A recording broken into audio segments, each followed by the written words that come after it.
Do you love what you do? That's good.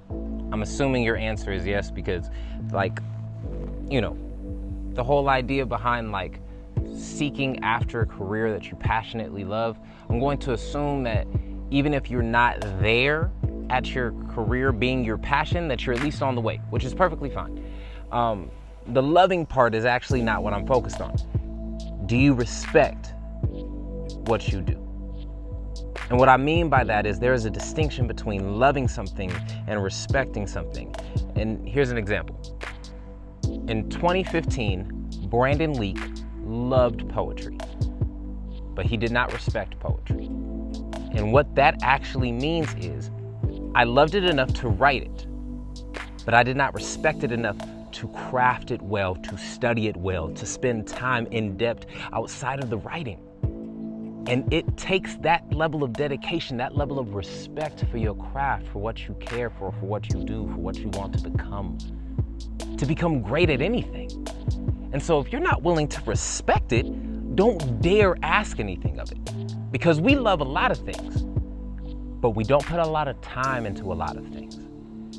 So whatever it is that you love, begin respecting it by taking the time to dedicate into studying that thing. I'll give you another example when it comes to myself. When I was a basketball player, I would study game tape and footage of Kobe Bryant, Allen Iverson, Michael Jordan. Those are my 3 favorite players, along with Tracy McGrady, but that's a whole nother story. But I would study them to the T. I wouldn't just watch the highlights. I would watch particular moments in the games in which they would do particular moves that I wanted to learn. I transitioned that to my writing. And I began studying writers who I loved and respected. In the beginning of my writing phase, I was a bootleg Rudy Francisco the way I wrote. I was trash, garbage, not good at all. And then as time went on, I continued to love it more and write more. But when I began to respect the craft, to study how double entendres got put together, how rhyme schemes got placed strategically through rap songs such as Kendrick Lamar, how people elected to extend metaphors throughout whole pieces and then practice and suck at it in the beginning. And then practice and still suck at it.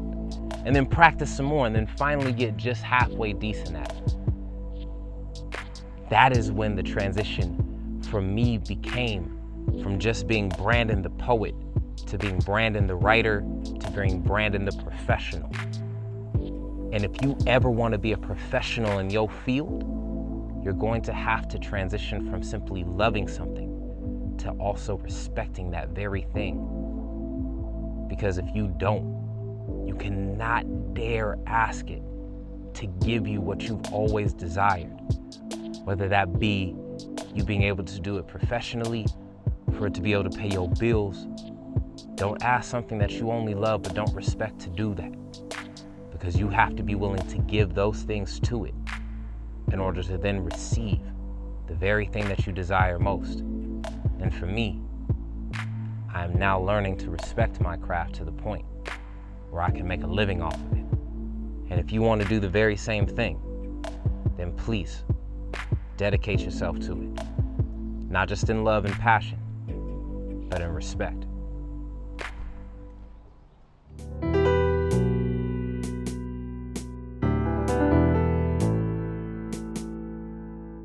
Bye.